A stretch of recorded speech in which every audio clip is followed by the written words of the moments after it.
No, nasa linya na natin si Representative Leandro Legarda Liviste. Congressman Liviste, magandang umaga. Si Joel Siweng po ito. Magandang umaga Magandang po. umaga po. Hi, Kong. Good Opo, morning. pwede nyo bang ikwento sa amin yung sirkumstansya sa likod Yes. ng pagtanggap ninyo, pagbigay ni Cabral sa inyo nitong tinatawag na Cabral Files? Ano ba ang naging sirkumstansya? Bakit sa inyo ibinigay at kayo piniling pagbigyan nitong mga papeles na Magandang ito? taon po. September 4 po, pupunta ako sa opisina ni Yusek Cabral with a meeting set through Director Alex Pote. Okay. And si Secretary Vince po ay tumawag kay Yusek Cabral na i-authorize na ibigay sa akin yung mga files na ito. Kaya ako po ay nagpapasalamat kay Secretary Vince na dahil sa kanya, meron tayong ganitong kopya. Ang background ay mula nung May, humihingi ako ng impormasyon tungkol sa budget ng bawat congressional district. Dahil bilang bagong congressman, iniisip ko bakit iba-iba ang mga budget ng mga distrito. At si Yusek Cabral ang makakapaliwanag dahil siya yung gumagawa ng budget ng buong bansa. Kaya nag-meet ako nung una, June 11, sa opisina niya. At pinakita niya sa akin, formula siya, kung paano niya ginagawa yung mga budget. Tapos may follow-up letter ako nung August 11 din. Tapos finally, nung pumasok si Secretary Vince Dizon, ibinigay niya sa akin yung files niya September 4.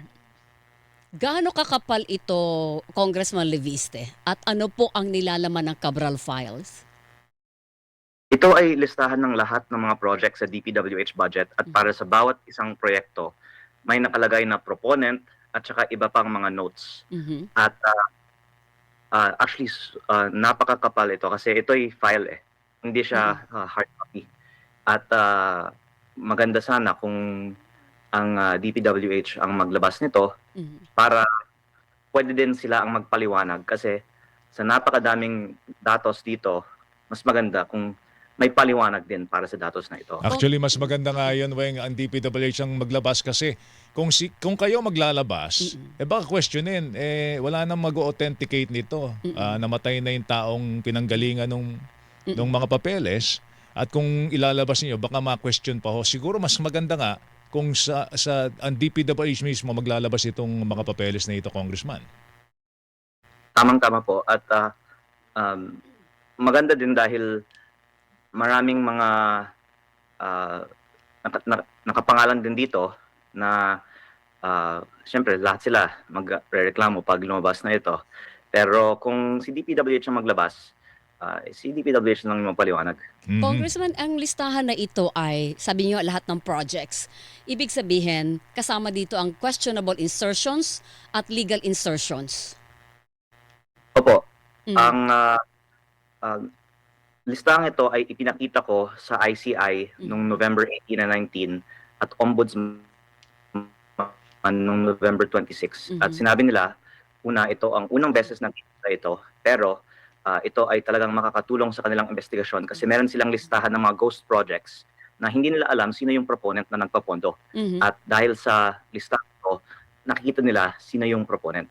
Kaya siguro puro contractor ang kinakasuhan kasi pa tayong paper trail kung sino yung politiko na nasa likod ng bawat proyekto. So dito matutuntun kung sino ang mga mambabatas talaga na nasa likod ng mga questionable and illegal insertions. Tapos, kung halimbawa, sabihin na natin na legal ang insertion, pero ang problema, hindi na ipatupad ang project at yun ang sinasabi natin, ghost or substandard project, mas madali para sa gobyerno na mag-file ng kaso, Congressman. Ito ay makakatulong sa investigasyon pero baka kailangan ng iba pang evidence para ma-connect ang proponent sa contractor. Pero yung isang nakita ko dito, meron mga proponent na sila mismo ay contractor. Kaya at least in that, pwedeng malink na hindi pala coincidence na yung nakaupong politiko ay nanalo ng kontrata kasi ayon sa listahan ni Cabral, yung politikong yun nga, yung nagpapondo ng proyektong yun. Gano'n po karaming mga congressman na nandun na kontratista? Yun ang gusto kong matanong ulit. Tama yung tanong ni Weng. No? Ilan ang nakita niyo pong mga kasamaan niyo po doon na nagsingit at Sila ang kontratista sila ang din. kontratista rin? Well, halos lahat naman po ng congressman at senator ay may alokasyon at nakalista ang kanilang insertion ayon sa kanilang alokasyon sa budget na ito. At Kung sino po ang naiisip niyong mga congressman na kumukontrata sa DPWH, marahil na narito rin po sila sa kanilang sa listahan. Ang example na nabanggit ko noon, si Congressman Edwin Garjola ay may 6 na proyekto sa aking Mhm. distrito at lahat ng mga proyekto niya ay naka-indicate sa listahang ito in such a way na mukhang nung ginagawa ang budget pa lang, naka-assign na sa kanya ang 6 na proyekto na yun. Yung pong sinasabi dati ni Mayor Magalong at sinabi din ni Senator Lacson, 67 kontratista. Nakita niyo yung sa listahan, Congressman? Halos lahat po ng mga congressman at senators ay nasa listahang ito. Kaya hindi po yung question kung nandito sila.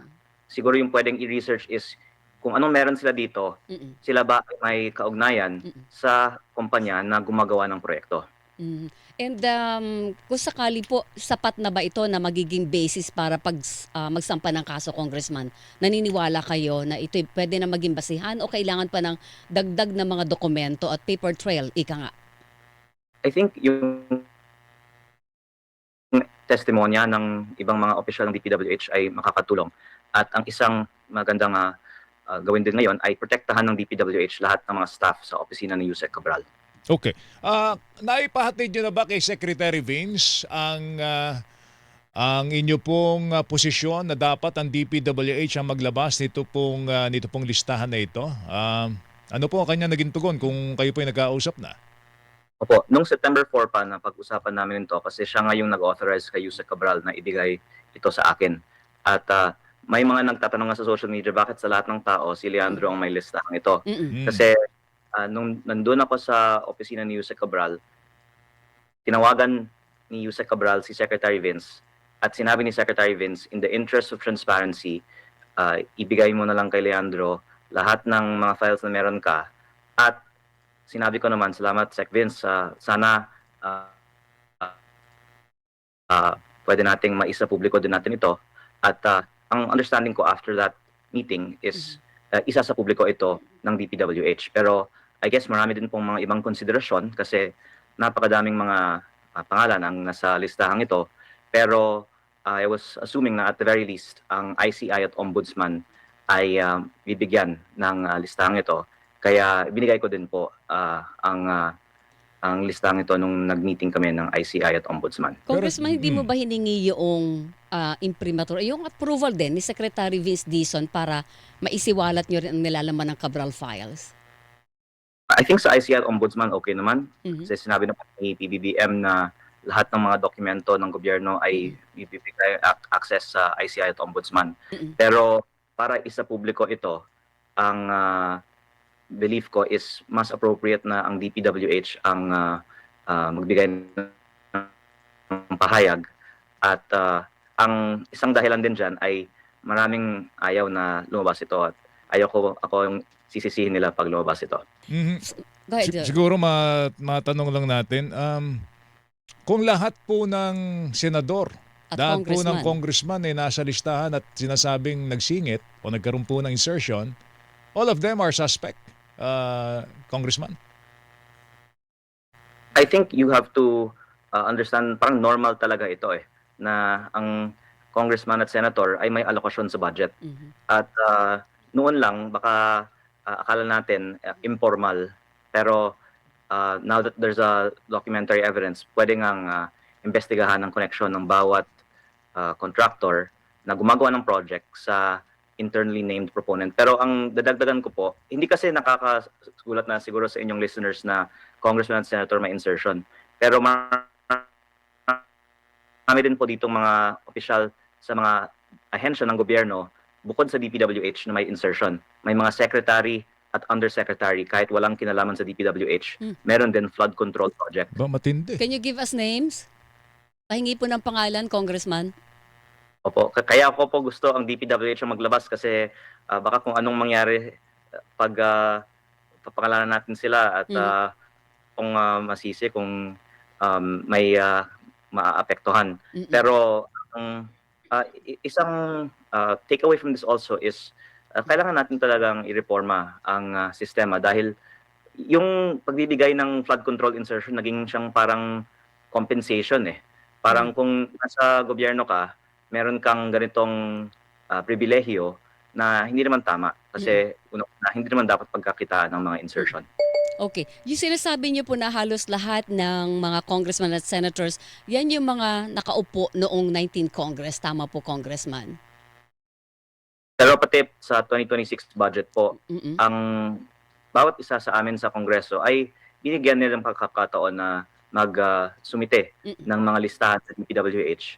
At kung pwede ko pong ibahagi, yung 150 million pesos na isinasumite ng bawat kongresista ay sinasama naman sa DPWH budget. Pero hindi lang natin alam ano yung 150 million na sinasubmit bawat congressman maliban sa yung internal files ng DPWH na nakalagay nito. Kasi ang opisyal na sagot ng DPWH, wala naman pong submission ang congressman. Pero alam ko ng lahat ng congressman na meron. Okay. Linawin ko yan, Congressman. Sabi niyo 150 million per congressman ang allocation sa ilalim ng 2026 budget. Tama po? Yun po ang minimum ng bawat isa. Pero Minimum. may mga iba na daan-daan milyon o bilyon at ang 150 yung standard bawat congressman pati party list representative ay may 150. Ang senador po, magkano? Yung senador parang hindi kasing standard. Kaya yung lumabas nga si Tito Sen ay inoffer ni Yusek Cabral ng 500 million after the election. At hindi ko po alam kasi hindi naman ni Yusek Cabral hininga ng aking ina. Okay, ito Sa lang. nanay niyo, alam niyo kung magkano? Wala pong hiningan sa nanay ko. Pero hindi may siya na-text. nakita nyo ba sa listahan, may singit din po ang nanay ninyo o wala? Lahat po meron. Lahat meron. meron, kasama si nanay. Iba-iba lang ang mahalaga sa senador. Opo, pero tinanong ko nanay ko, sabi niya, hindi naman niya kinausap si Yusek Cabral tungkol sa project. Kaya hindi niya alam paano nakapasok ito sa listahan. Kaya maganda din na isa publiko ng DPWH Oo. ito para din malinawan na, uy, hindi pala ako yung nagpasok nun, baka ginamit lang ang pangalan. At least yun po yung pagkakataon na maipaliwanag bawat isa ang kanilang named insertion. Tanungin ko lang kung ano coverage po nung Cabral Cabral Files. Files? Anong taon? Anong taon? Anong mga taon to? Iba-iba po ang mga level of detail na meron po ako. Yung pinakamaraming detalye ay nasa 2025 pero meron din po akong mga ibang datos mula sa ibang mga taon. At mukhang ito po ay ginagawa talaga ni Yusek Cabral taon-taon kasi meron din siyang breakdown ng DPWH initiated and Congress initiated insertion. May sinasabi po kayo kanina na may formula si Yusek Cabral doon sa pag-allocate, hindi po ba? Ano po yung formula na sinusunod niya? Actually, binigay din niya ako ng write-up ng kanyang BBM based baseline balance managed parametric formula. At tinatanong ko po sa kanya paano ang equation sa BBM formula niya at hindi niya sinasagot ng diretso. Instead, nagbibigay siya noon ng mga examples like land area, population, poverty incidence, and disaster vulnerability. Pero hindi naman yun po yung nasusundan sa actual na mga numero kasi may mga maliliit na probinsya na may mas malaking budget kaysa sa iilang mga malalaking mga probinsya. At ang alam naman nating lahat ay may palakasan para sa alokasyon ng budget. Pero ang isa din na lalabas pag makita natin yung mga budgetary allocations ay minsan yung mga lugar na konting tao pero halimbawa maraming mga bundok ang bibigyan ng malaking budget at puro slope protection po ang mga projects sa mga probinsyang yun. Dahil ba mas madali yun na doktorin, i-ghost, or gawing substandard project, Congressman? Opo, baka hindi na-appreciate ng taong bayan na ang NCR ay may napakaliit na share ng budget. Baka 12% sila ng population pero 2% lang ng DPWH budget. Ang Region 3 hanggang Region 4 ay parang 60% ng mga taxes sa bansa pero 25% lang ng DPWH budget. Kaya kung saan konti ang tao, mas malaki ang budget sa DPWH. Nasang rehiyon ang pinakamalaking alokasyon, Congressman? Sa 2025, malaki sa Caraga. Mhm. Sa 2026, malaki sa Caraga. Mm. Kaya meron nga din akong datos sa 2026 budget na si Yusek Cabral din ang gumawa. Sa 2025 naman, malaki sa Mimaropa. Mhm. At palaging malaki ang Cordillera. Bakit po kaya? Hindi ba napapansin? Kaya doon dinadala. Mas madaling tago doon. Yan po ay isa. Pero I'm sorry to say this, pero pwede din na pag-aralan na may correlation kung saan maraming contractor, malaki din ang budget. Kanina po may nabanggit kayo na mga nasa ehekutibo, miyembro ng gabinete na walang koneksyon sa paggawaing bayan ang kanilang trabaho pero merong insertion na pondo sa DPWH. Gaano po kalaki na pondo ang pinag-uusapan natin na inserted budget ng mga taga-ehekutibo, Congressman? Tens of billions. Tens of billions. Hindi naman hundreds of billions. Hanggang tens of billions. Malaking bagay yon, Congressman. Kasi iba-iba po yung mga pangalan. Kaya ang total insertions, for example, sa DPWH budget ng 2025 ay 721 billion. Ang allocables sa mga district congressman ay 401 billion. Kaya ibig sabihin po, meron 320 billion na tinatawagang outside Ano outside allocable? Sa 320 billion na yan, yung ibig sabihin, hindi ang district congressman ang nagpapopondo. At kasama din dyan yung senators, if I can share, mga nasa 21 billion ang senators sa 721 billion. Tapos, meron isang listahan na Senti 2025 na 100B. Sa 100B na yan, may 20B na Senti 20 na lahat na award sa mga kumpanyang may kaugnayan kay Congressman Edwin Garjola. Kaya ko po nalaman na parang may mga arrangements pala bago ang bidding kasi nasa 2024 list pa lang ang mga proyekto na sa 2025 na pupunta sa mga kumpanyang may kaugnayan siya. At meron din mga Leadership 1 at Leadership 2 na nabanggit po ninyo na I think mga over 20 billion din ang pangalan sa leadership sa listahang ito. Pero yun yung breakdown po. Sa 7 may 401 pang district congressman, tapos may 320 na para sa iba. Ano yung Leadership 1 at Leadership 2, Congressman? Kaya nga, hinayang ako na hindi na maipaliwanag ito ni Secretary Yusek Cabral dahil parang naka-code name nga siya. Hindi natin alam sino si leadership. Pero ang isang project sa leadership list na ito ay sa aking distrito na si Yusek Cabral po siguro ang makakapaliwanag. Pero yung kontratang ito ay na-award kay Congressman Edwin Garjola. Meron din isang project sa aking distrito na 280 million peso solar street lights na may ibang proponent din dito. So, masasabi ko, yung mga proyekto na hindi allocable sa district congressman, ang parang mas questionable sa distrito. Kasi yung mga ina-allocate ng mga district congressman, kadalasan, mga maliliit na proyekto kasi kailangan mong i-spread yung budget mo sa maraming mga bayan. Pero yung mga parking sa labas ng basic budget ng congressman, doon natin nakikita yung mga malalaking mga proyekto. Okay, ito lang siguro huling tanong namin, Congressman Libiste. Wala pa po tayo nakikitang nahuhuling big fish.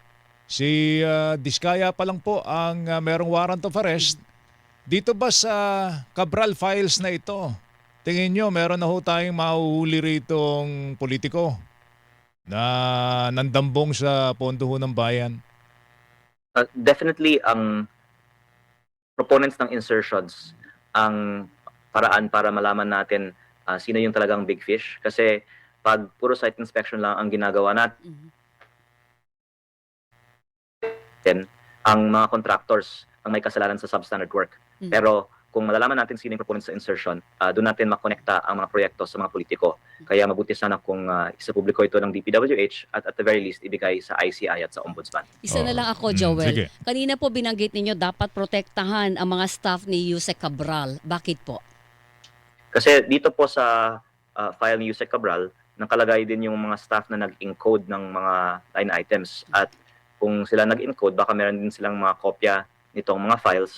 At course, we don't know the exact circumstances around Yusek Cabral's death, and I wish all the best and give my condolences to her family. Pero at least we can say maraming mga ayaw na lumabas ang listahang ito. Kaya may need to protect the staff and to preserve the files of the Office of Yusek Cabral. Alright, Kong, salamat sa oras mo. Mag-ingat ka. Ingat Thank po, you. Congressman. Good luck, sir. Thank you. Until next time. Thank you, Thank you. si Good morning, sir. Representative Leandro Ligarda Liviste. Tinatangka natin kunin ang panig. Ilang beses nabanggit ang pangalan ni Congressman Edwin Garjola. Garjola. Ilang Matagal beses- na natin siyang hinahagilan. I-invite na I-invite, magpa-interview para paliwanag yung kanyang panig. Pero sa kanyang nauna pang pahayag before pa nung unang maghain ng mga dokumento si Congressman Levisis ICI laban kay Congressman Garjola, sinabi niya noon pa na walang illegal, walang irregular at walang anomalya sa kanyang mga proyekto.